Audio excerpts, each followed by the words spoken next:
हरिओम। आप सभी का स्वागत है हमारे YouTube चैनल योग विद्या में। आज हम आपको सबसे पहले योग में षटकर्म की एक क्रिया जिसे कि जलनेति कहते हैं उसके बारे में बताएंगे।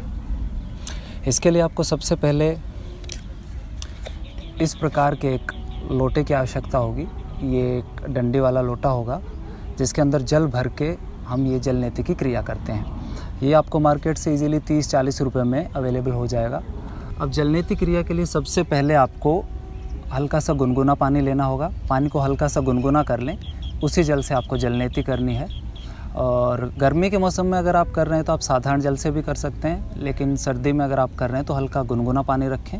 उसमें चुटकी भर नमक डालेंगे। अगर इजीली अवेलेबल हो जाता है आपके पास तो आप उसमें रॉक सॉल्ट, जिसे गुलाबी नमक कहते हैं, उसका इस्तेमाल करेंगे। अगर बाई चांस आपको वो नहीं मिल पाता है तो आप घर में इस्तेमाल होने वाला अपना साधारण वाइट वाला जो सफ़ेद नमक है वो भी इस्तेमाल कर सकते हैं। नमक इसलिए क्योंकि नमक एक तो एंटीबायोटिक का काम करता है, दूसरा जो नमक मिला हुआ पानी होगा वो इजीली आपकी नाक की गंदगी को अच्छे से साफ़ कर देगा। तो चलिए शुरू करते हैं जलनेति। सबसे पहले काक आसन में यानी कि उकड़ू बैठ जाएं।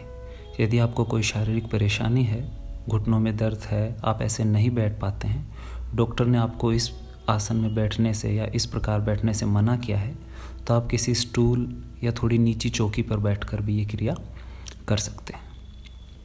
सबसे पहले अपनी उंगली को नासिका के नीचे इस प्रकार से लगाकर देख लें कि आपका कौन सा नासिका सुर अधिक चल रहा है।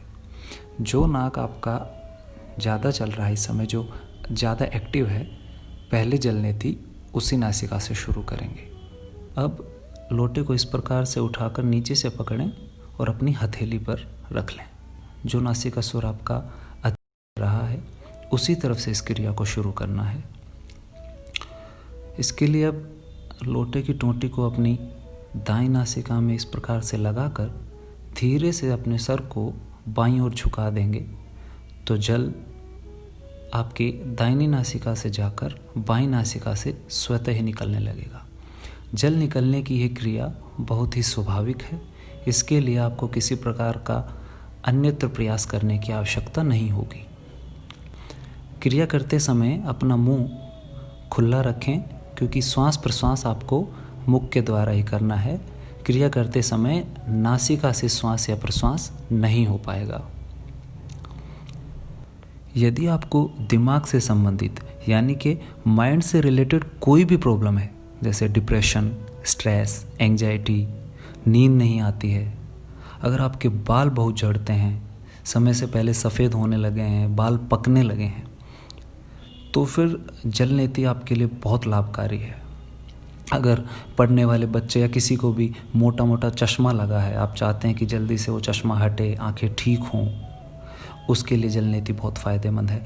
आपको किसी भी प्रकार की एलर्जी है, बाहर जाते हैं, धूल, मिट्टी, किसी प्रकार की कोई खुशबू आने से आपको तुरंत छींकें आने शुरू हो जाती हैं, एलर्जी होती है, नज़ला, जुकाम बहुत जल्दी होता है, छींकें बहुत आती हैं, उन सब में जलनेति रामबाण इलाज करता है। सबसे ज़्यादा अगर आपको माइग्रेन अटैक आते हैं, सिर का दर्द है, आधे सर का दर्द होता है, तो उसमें जलनेति बहुत ही फ़ायदेमंद चीज़ है।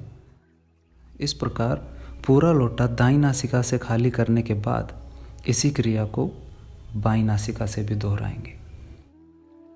जिस किसी को भी इस प्रकार की कोई प्रॉब्लम है, समस्याएं हैं, नज़ला है, जुकाम है, एलर्जी है, डिप्रेशन है, नींद नहीं आती, जितना भी मैंने पहले बताया, इस प्रकार की अगर कोई समस्या है तो आप इसे लगातार 40 दिन करें। योग की भाषा में इसे षटकर्म का चालीसा कहते हैं। 40 दिन तक लगातार इसे करें, आपको लाभ मिलेगा। उसके बाद आप इसे एक दिन छोड़कर एक दिन भी कर सकते हैं। साधारणतः जो स्वस्थ व्यक्ति हैं, जो नॉर्मल लाइफ हम रोज़ाना जी रहे हैं, किसी प्रकार की कोई प्रॉब्लम नहीं है, वो भी जलनेति कर सकते हैं एक अच्छे स्वस्थ शरीर के लिए। वो भी इसे एक दिन छोड़कर एक दिन या फिर हफ्ते में एक बार तो कर ही लें। इसका किसी प्रकार का कोई नुकसान नहीं है, इसके सिर्फ फ़ायदे ही फ़ायदे हैं। जलनेति क्रिया पूरी होने के बाद इस प्रकार झुककर खड़े हों, अपने दोनों हाथ अपने घुटने पर रखें और कपालभाति प्राणायाम का अभ्यास करें। इसमें फोर्सफुली जोर लगाकर सांसों को प्रेशर के साथ सांस बाहर छोड़नी है, ताकि जो थोड़ा बहुत भी जल आपकी नासिका में रह गया है वो बाहर निकल जाए। इस प्रकार से आपको बीच में दाहिने तरफ, बाएं तरफ फोर्सफुली एक्सेल करना है। प्रेशर के साथ सांस बाहर निकालनी है, जिससे आपके नासिका छिद्र या नासिका रंध्र में जो भी थोड़ा बहुत जल रह गया है उसे पूरा बाहर निकाल दें। ये करना इसलिए ज़रूरी है क्योंकि अगर थोड़ा बहुत जल नासिका में कहीं रह जाता है तो फिर इसके बाद आपको सर में थोड़ा भारीपन, सर दर्द या फिर जुकाम होना, इस तरीके का थोड़ा सा कुछ हो सकता है। नासिका में जल ना रहने दें। अगर आपको लगता है ये वीडियो आपके काम का है तो आपके अपनों के साथ इसे शेयर करें। योग करते रहें, शाकाहारी खाएं, सकारात्मक सोचें। आपका दिन मंगलमय हो।